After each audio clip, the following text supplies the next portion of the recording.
El descarrío, acerca de lo serio que es descarriarse de los caminos del Señor. Parece de repente una simpleza, pero no es un asunto muy serio con consecuencias severas. Por eso es que he querido tocarlo esta mañana con ustedes, porque no debemos considerarlo poca cosa. Cuando leemos en las Escrituras, en el Antiguo Testamento, la historia de Israel y Judá, que en realidad Israel y Judá hacían juntos todo el pueblo de Dios, porque saben ustedes que en un momento determinado se dividió el reino, el reino del norte y reino del sur. Pero qué cosa tan interesante, que a pesar que estaban en diferentes polos y manejando de diferentes maneras su gobierno, de todos algo los distinguía, y les distinguía el hecho de que frecuentemente estos hermanos estaban descarriándose de los caminos de Dios o apartándose de los caminos de Dios. Ahí en el versículo 7 del capítulo 11 dice: mi pueblo está adherido a la rebelión contra mí, y aunque me llaman Altísimo, ninguno absolutamente me quiere enaltecer. Entonces los hebreos leían esto como una, obviamente no con agrado, como una condena de parte de Dios, porque tenían esa tendencia horrible de apartarse de los caminos del Señor. Y entonces Dios puso a los profetas para que les recordaran todo el tiempo. Los profetas tenemos, sin asumir yo el rol de profeta, pero es que a veces el proclamar la palabra en sí es un hecho profético, la responsabilidad de estar recordando, que muchas veces viene acompañada de esta obviedad de no ser bien recibido. Pero dice ahí en Jeremías capítulo 3 versículo 14 que Jeremías tenía un clamor para el pueblo de Israel y les decía: conviértanse, hijos rebeldes, dice Jehová, porque yo soy su esposo. Capítulo 14, versículo 7 de Jeremías, un poquitito nada más hacia adelante, bien poquitas páginas. Versículo 7 de 14 dice: nuestras rebeliones se han multiplicado.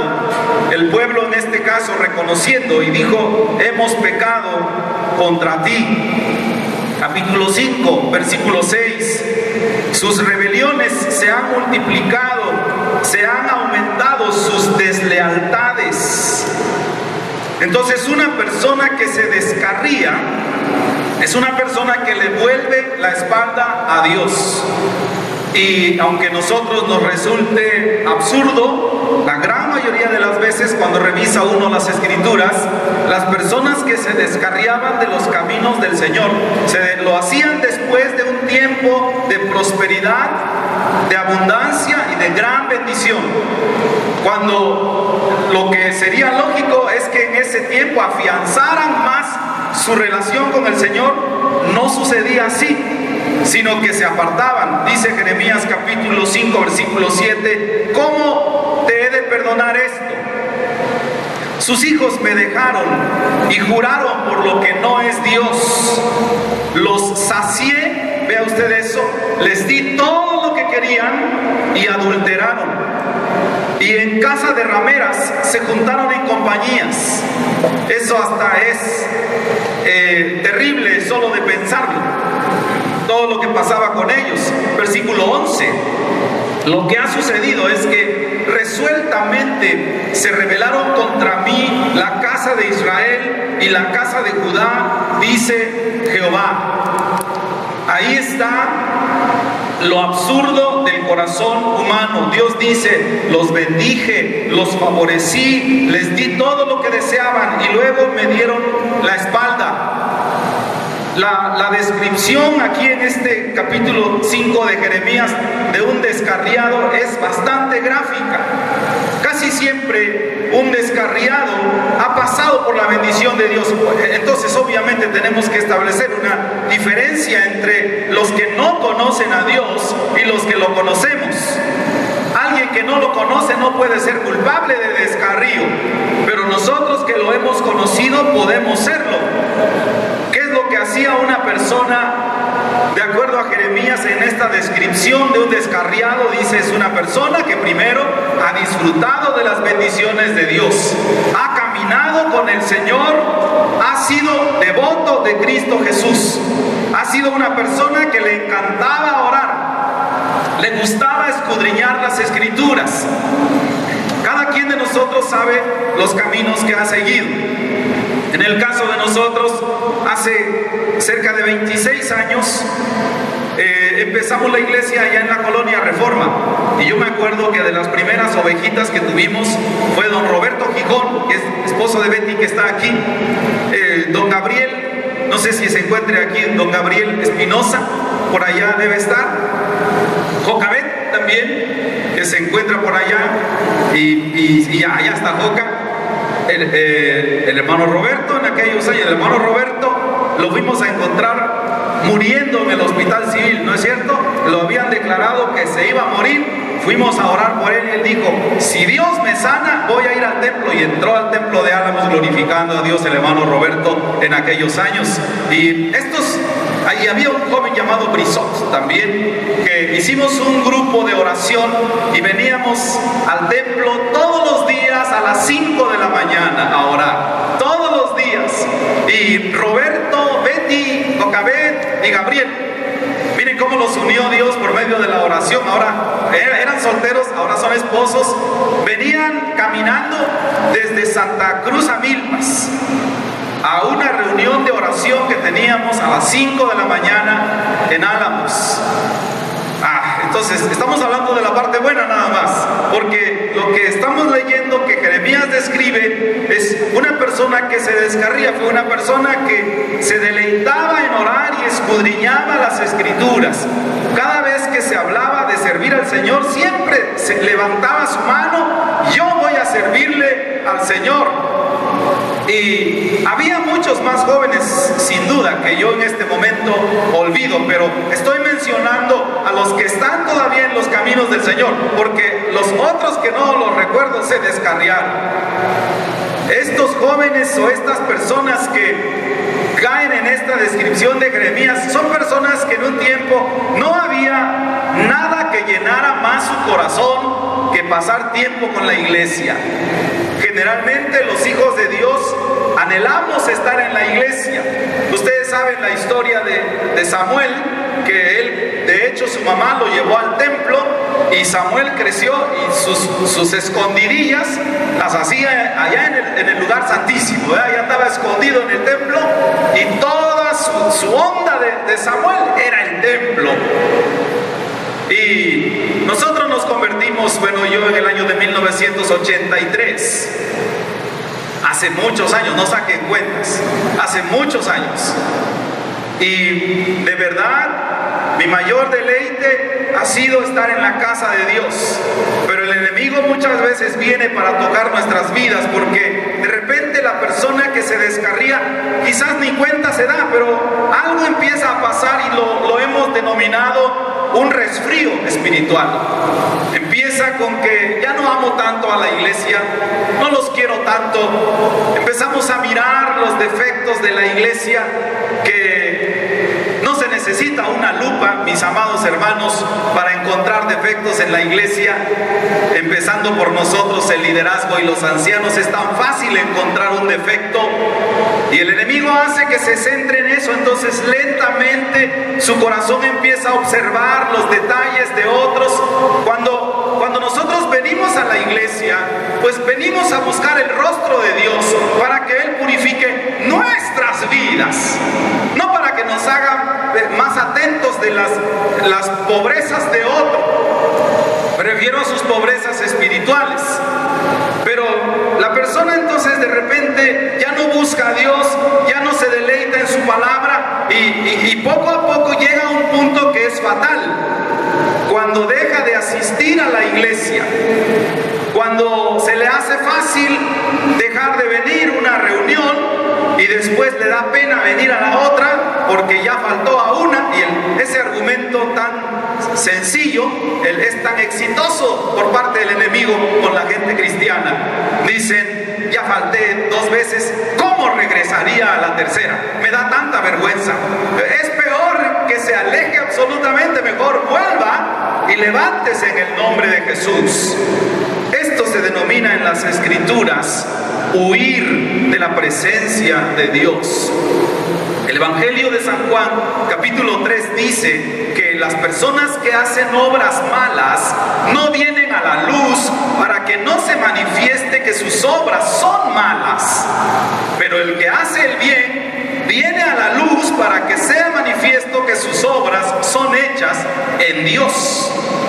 Así que viene a la iglesia y deja que la palabra de Dios lo toque.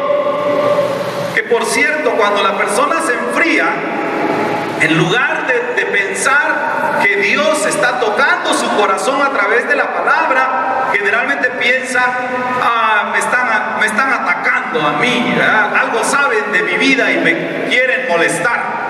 Pero no es así. Es muy complicado que eso suceda. Lo que realmente está pasando es que Dios está buscando a cada uno de nosotros. Jeremías capítulo 2, versículo 19, véanlo cómo dice. 2:19 de Jeremías.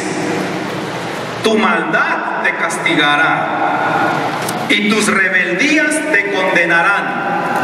Sabe pues y ve cuán malo y amargo es el haber dejado tú a Jehová tu Dios, y qué amargo y qué malo es que en ti falte el temor al Señor Jehová de los ejércitos. Ahora, quizás debía hacer esta pregunta desde el principio. Si yo estoy sentado allá en las sillas, la pregunta es, ¿está usted queriendo decir que yo estoy descarriado? Yo no lo sé, eso solo lo sabe el que lo está viviendo. Pero lo que sí sería bueno aclarar es que nosotros podemos estar en una de dos posiciones, o descarriados o descarriándonos en el proceso. Algún proceso de frialdad empezando en nuestros corazones, y no siendo capaces de percibirlo, podemos llegar hasta este punto que dice la Escritura: hasta que falte el temor en ti, dice el Señor Jehová de los ejércitos. Qué malo y qué amargo es que dejemos a Dios y que falte temor en nuestro corazón para el Señor. Capítulo 2, versículo 21, apenas un versículo brincamos y llegamos. Dice el Señor: te planté de una vid escogida. Este es el amor de Dios. Tú eras la niña de mis ojos. Tú eras tan especial, simiente verdadera toda ella. Tan puro eras. ¿Cómo pues? ¿En qué momento te volviste sarmiento de vid extraña? ¿Cómo fue que cambió? Es posible, sería una cosa muy ridícula, pero sin embargo posible, que estemos sentados aquí en la iglesia y aún levantando las manos para adorar al Señor, y sin embargo tener un corazón amargo para con Él. Estoy molesto porque el Señor no contesta mis oraciones, no hace lo que yo quiero. Dios mío, ¿cuántos creyentes somos responsables de levantar nuestra voz a Dios, a decirle: ¿qué clase de Dios eres tú que no haces lo que yo quiero?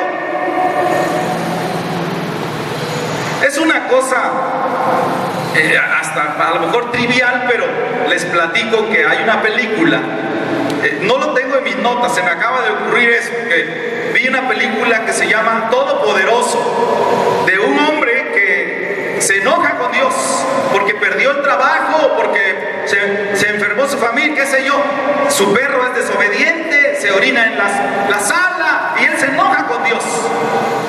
Entonces él va a un lugar y ahí grita y le reclama a Dios, pero entonces Dios se le aparece y le dice: mira, ahora tú dices que yo soy malo porque no he contestado lo que tú quieres, es decir, que tú podrías hacer buenas decisiones, ahora tú eres Dios, y le entrega todo el poder y se va a Dios.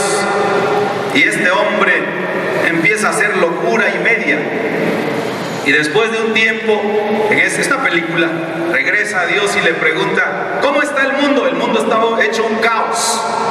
porque este hombre lo primero que hizo fue ponerse autos nuevos, se puso una casa nueva, su perro hasta orinaba en la taza del baño, lo instruyó así, porque él era Dios, se lo ordenó y se deshizo el mundo.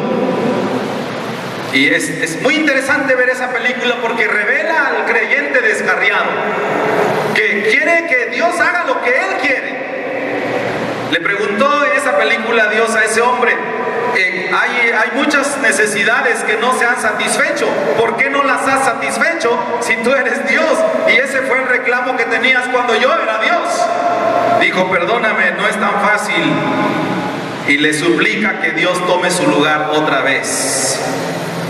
¿Cuántos creyentes hay molestos con Dios porque dicen: haz lo que yo quiero? Pero Dios no es nuestro sirviente, como usted no es el sirviente de sus hijos, Señor. Si su hijo mandara, su hijo de 3 años lo tomaría usted de la mano y lo haría cruzar por la calle aunque vengan los autobuses, ¿sí o no? Porque son los niños torpes, a más no poder, más listos un caballo que un niño. Bueno, ¿qué pasaría si nosotros hiciéramos todo lo que nuestros niños quieren? Sería un caos. ¿Qué pasaría si Dios hiciera lo que todos nosotros queremos? ¡Qué barbaridad! Dice el Señor: es tan feo, tan malo y tan amargo que hayas dejado a Jehová tu Dios y que ya no tengas ningún temor, que te haya plantado tan escogido y tan puro y que te hayas vuelto un sarmiento de vid extraña. En la Biblia encontramos la historia de un hombre que se llama Jonás. Un hombre que amaba a Dios genuinamente, temía a Dios y Dios lo tenía en tan alta estima que Dios lo escogió para darle un mensaje a Nínive. No cualquiera podía dar ese mensaje, pero Dios escogió a Jonás y le dijo en Jonás capítulo 1 versículo 2: levántate, ve a Nínive, ciudad grande, y pregona contra ella, porque su maldad ha subido delante de mí. Qué tremendo privilegio haber sido elegido por Dios, pero a Jonás no le gustó. Jonás se descarrió y en lugar de hacer lo que Dios le dijo, él tomó otro camino. Versículo 3: sí se levantó, pero vea qué triste, dice: se levantó para huir de la presencia de Jehová a Tarsis. Antes de eso descendió a Jope, donde compró un boleto y tomó un barco que partía a Tarsis. Y entró, dice, en esa nave, en ese barco, para irse con ellos a Tarsis.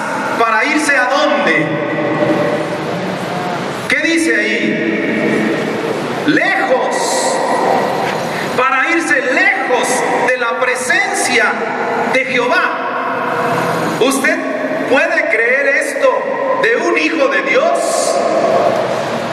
Cuando nosotros lo que anhelamos es estar más cerca del Señor y cantamos, ¿verdad? Cerca, más cerca. Y nos desgañotamos hablando al Señor de cuán cerca, pero deseamos estar. Pero en la práctica dice la Escritura que un descarriado, que este es nuestro Jonás, quiere estar más lejos de la presencia de Dios. Y tomó ese barco, se subió y se fue a los camarotes de abajo y se durmió. Pero dice la Escritura que el Señor levantó una tempestad que no habían visto. De repente apareció y empezó a azotar el mar y las olas. Y aquí es donde nosotros podemos ver el tremendo amor de Dios, porque todo esto que está haciendo Dios es para despertar al descarriado. Está tratando de hacer que este hombre en desobediencia reaccione. Y entonces los del barco dijeron: ¿qué está pasando? Hay que tratar de aligerar aquí, a ver si nos salvamos. Y dice la Biblia que empezaron cada uno de los que estaban allá en el barco a rezar a sus dioses. Esta es la característica característica de quien no conoce a Dios. Quien no conoce a Dios solamente va a la iglesia, solamente ora, solamente reza, solamente hace culto cuando no están bien las cosas. La diferencia entre ellos y nosotros, los hijos de Dios, es que buscamos el rostro del Señor todo el tiempo, en buenas y malas. Cuando estamos hasta dicen los cuernos de la luna de éxito, ¿verdad? Todo nos va bien, venimos a la casa del Señor. Y cuando nos traen en silla de ruedas, venimos a la casa del Señor. Esta es la característica de un verdadero hijo de Dios. No nada más buscándole como estos marineros. Ahora está difícil la cosa, vamos a ponernos a rezar y a orar. Y dice la Biblia que estaba Jonás durmiendo.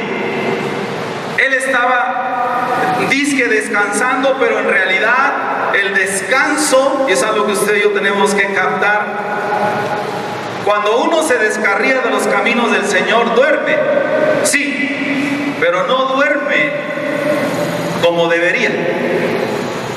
Siempre está recordando.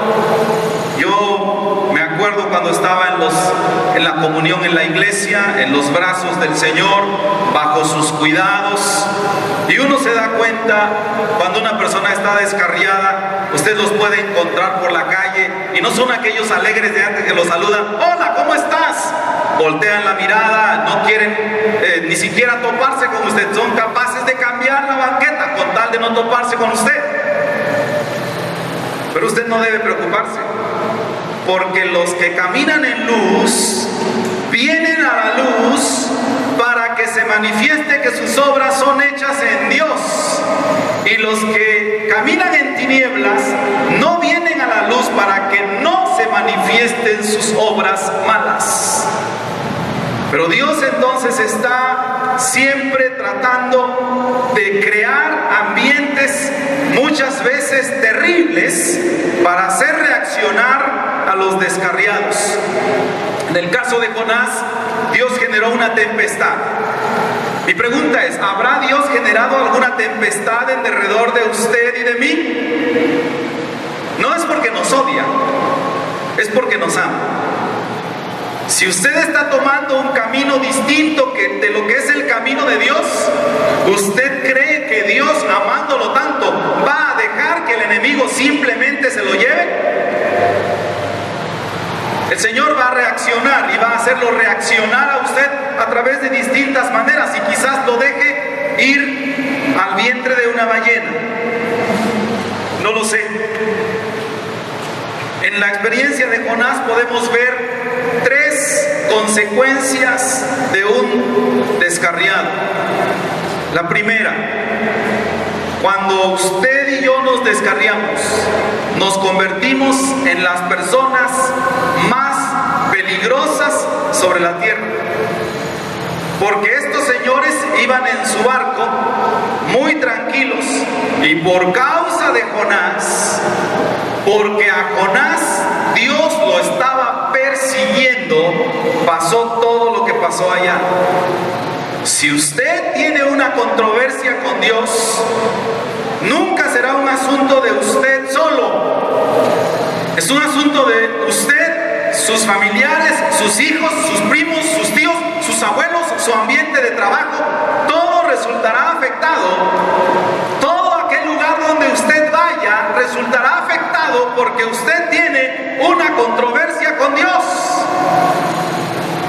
Pero yo he oído cosas como estas: si yo me aparto de Dios, si yo me voy a donde yo quiero, ¿qué no es mi vida? ¿No puedo hacer con mi vida lo que yo quiera? No. Nuestros hijos crecen y crecen ya a una edad que es obvio que van a poder hacer sus dinámicas de vida ellos solos.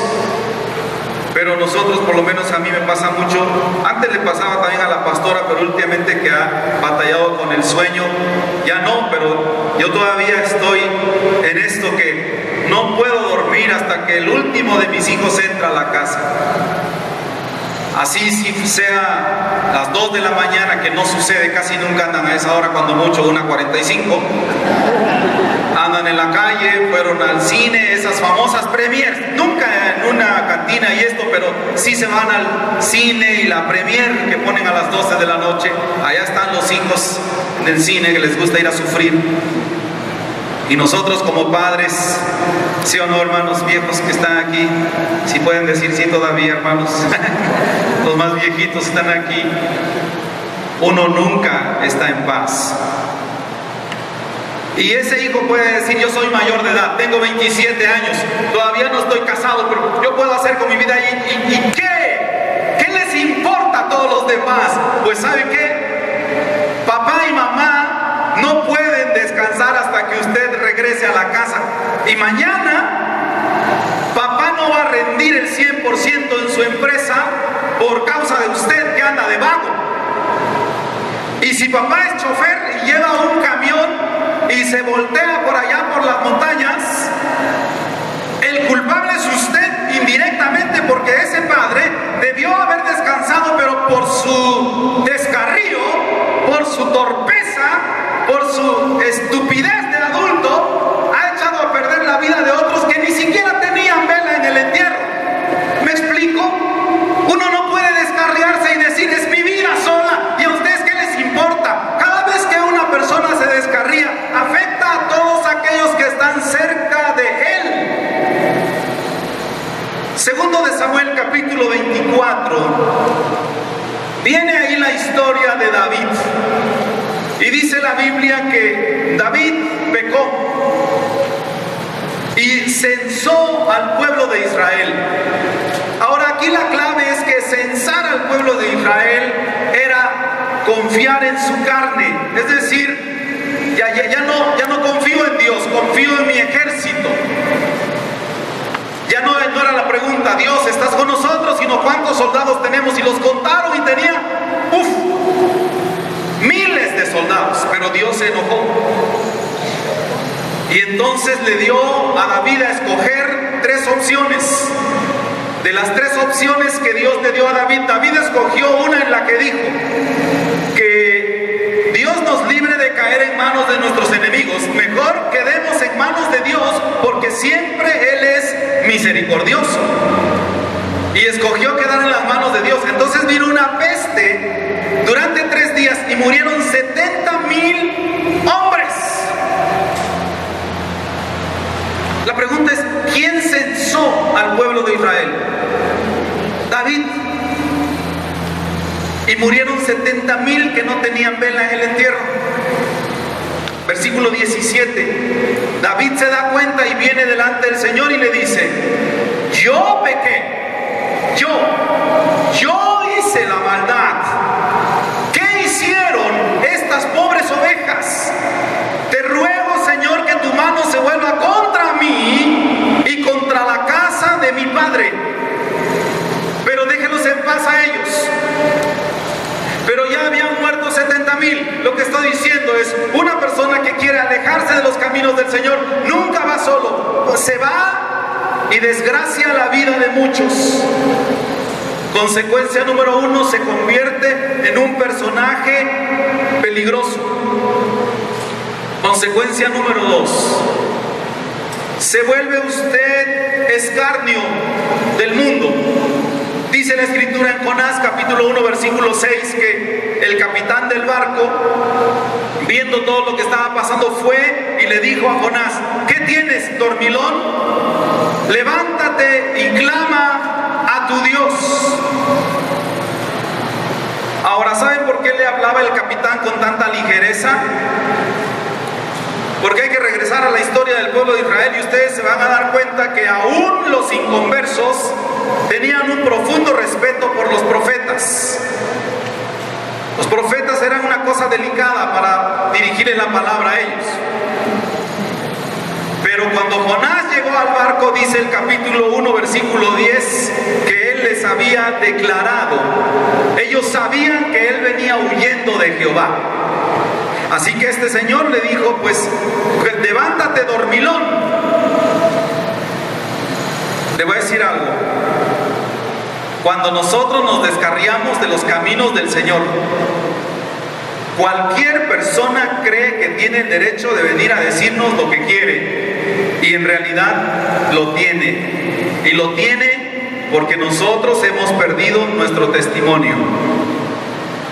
Cualquier persona hará escarnio de nosotros.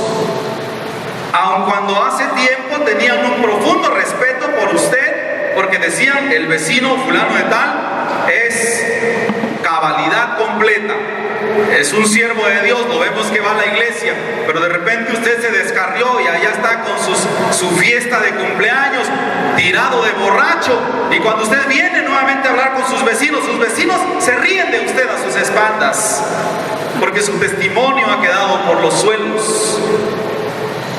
Y dice que vino Jonás y les dijo, versículo 12, échenme al mar y seguramente el mar se aquietará, porque yo sé que por mi causa es que esta tempestad ha venido. Ahora aquí hay una pregunta. ¿Quiere decir que sobre todo aquel que viene una tempestad significa que está descarriado? No. Dice la Escritura en el libro de los Hechos capítulo 27 que vino una tempestad terrible sobre un barco también en donde estaba Pablo. Pero Pablo no estaba huyendo de Dios, Pablo iba a cumplir el ministerio. Pero la actitud de los dos es distinta, porque como ya vimos la actitud de Jonás, la actitud de Pablo fue que les dijo a todos los que estaban allá, tranquilos, tranquilos. He estado orando y me dijo Dios, vea lo tremendo, porque yo no huyo de Él, me dijo que ninguno de nosotros perecerá. Tranquilos. He ahí la diferencia.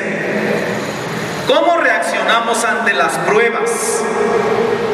Dios nunca ha prometido que no va a haber tormentas en nuestro alrededor. Va a haber, pero nuestra reacción será la reacción de alguien que confía en Dios. 3. Consecuencia número 3. Si usted y yo nos descarriamos, el Señor va a permitir que lleguemos a las partes más deplorables, a las partes más bajas. No porque Dios no lo quiera, sino porque Dios lo reconoce a usted como suyo. Usted le pertenece a Dios. Usted un día dijo, Señor Jesucristo, yo te doy mi vida, y el Señor lo tomó en serio, y usted le pertenece. Entonces Él va a hacer todo lo que sea para traerlo, y no habrá ninguna persona que pueda ayudarlo cuando Dios esté tratando con usted. Dice ahí en Jonás, versículo 12, cuando les dijo, échenme al mar, porque yo sé que por mi causa ha venido esta tempestad sobre ustedes. Y aquellos hombres trabajaron para hacer volver la nave a la tierra, pero no pudieron. Porque si usted está bajo el trato de Dios, no habrá nadie que lo pueda ayudar.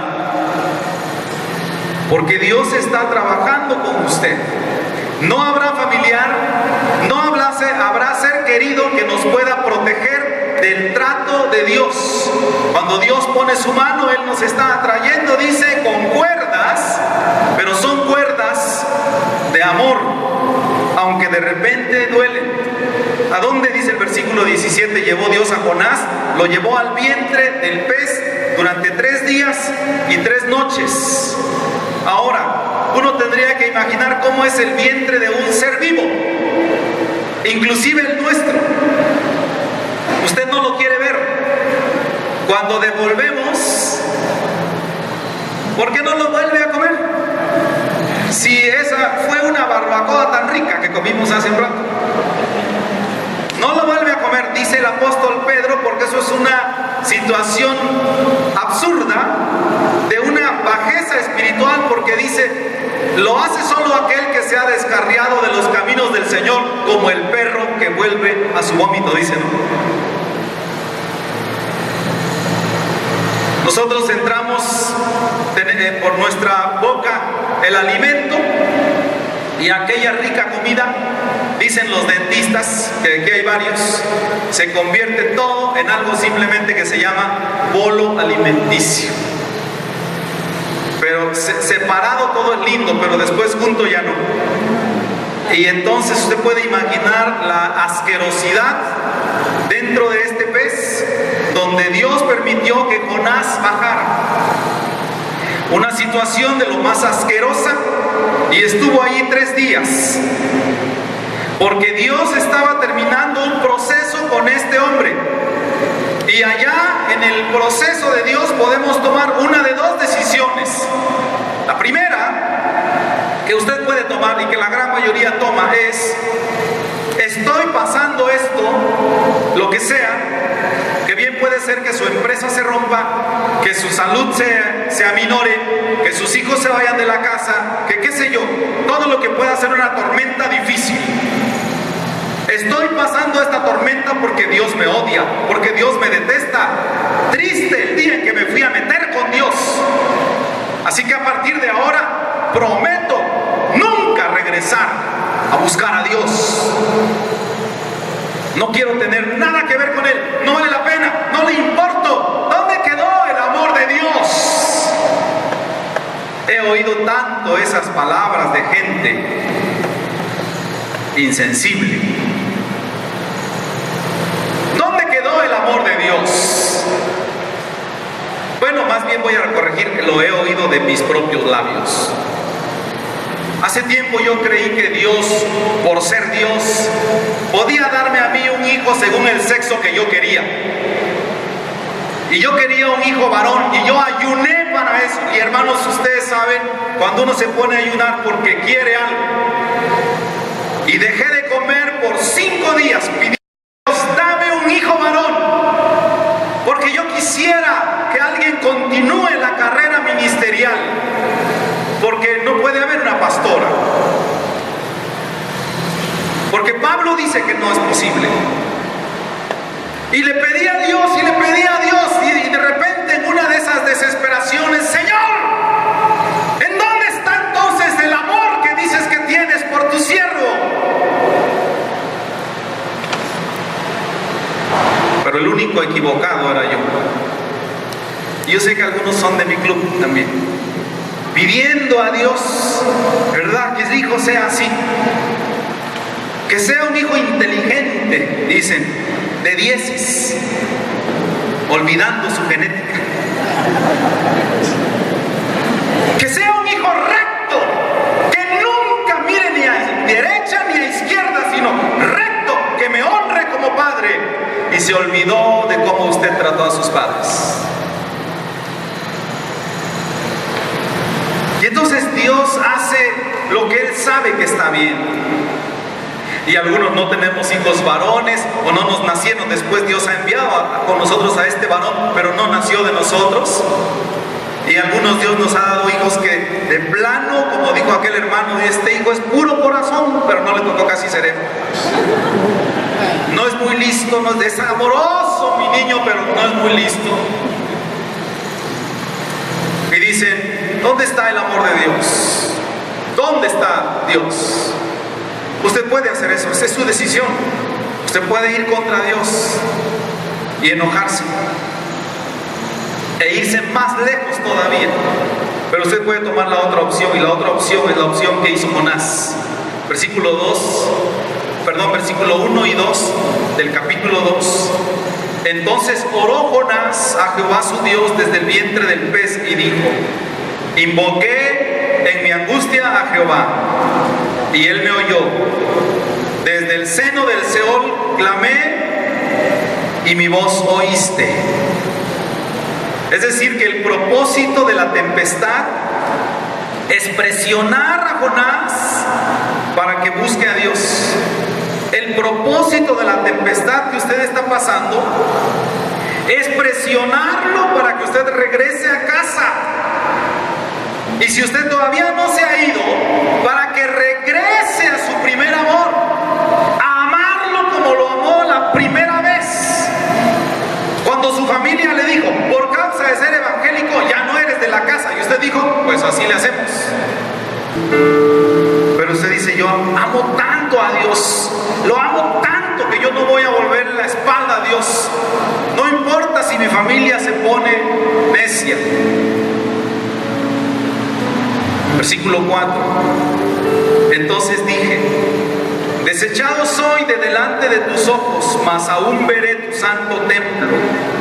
Las aguas me rodearon hasta el alma, me rodeó un abismo, el alga se enredó a mi cabeza, descendí a los cimientos de los montes, la tierra echó sus cerrojos sobre mí para siempre, mas tú sacaste mi vida de la sepultura, oh Jehová, Dios mío.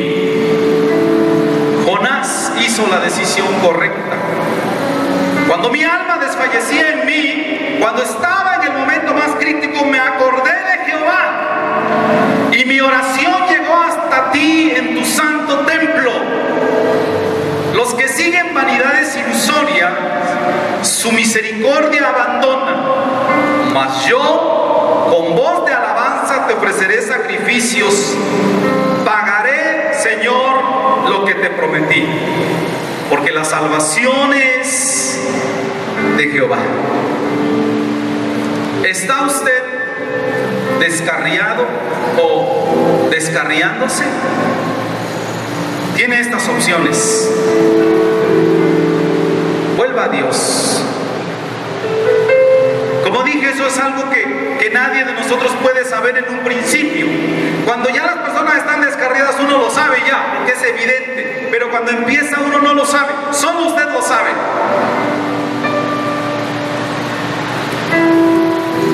Todavía recuerdo estas canciones que cantábamos. Edgar, tú todavía ni nacías, hijo, yo creo, cuando cantaba, no sé si tú ya estabas, cantamos: en ti confía mi corazón. No sé por qué esa canción, específicamente esa canción, muy ungida, que canta Marco Barrientos. Todo el mundo estábamos llorando al cantar esa canción. Pero con el tiempo es una canción, más ni la cantamos ya casi. Es una canción y se acabó. Porque sin darnos cuenta, el enemigo está logrando terreno en nuestros corazones, un terreno de descarrío, enfriando nuestros corazones para la presencia de Dios. Fuimos a hacer un campamento acá contigo, Richard, a tu negocio. La primera vez, te has de acordar, una tarde preciosa de fútbol. Jugamos fútbol hasta que las luces las pusieron en el patio. Ya no, o sea, es decir, desde la mañana, fue una mañana de día de resurrección, hasta que había focos en la tarde jugando fútbol. Pero por ahí de la cuarta ocasión que fuimos, convocamos y llegamos como unos 20, Richard. Fue que le dije a Richard: no debemos volver a hacer este día de campo, porque la gente perdió el entusiasmo, se han descarriado, se descarriaron de esa pasión que sentían por Dios, se descarriaron de ese deseo de comunión con la iglesia, y lo suspendimos hasta el día de hoy. Eso debe de ser hace como unos 10 años.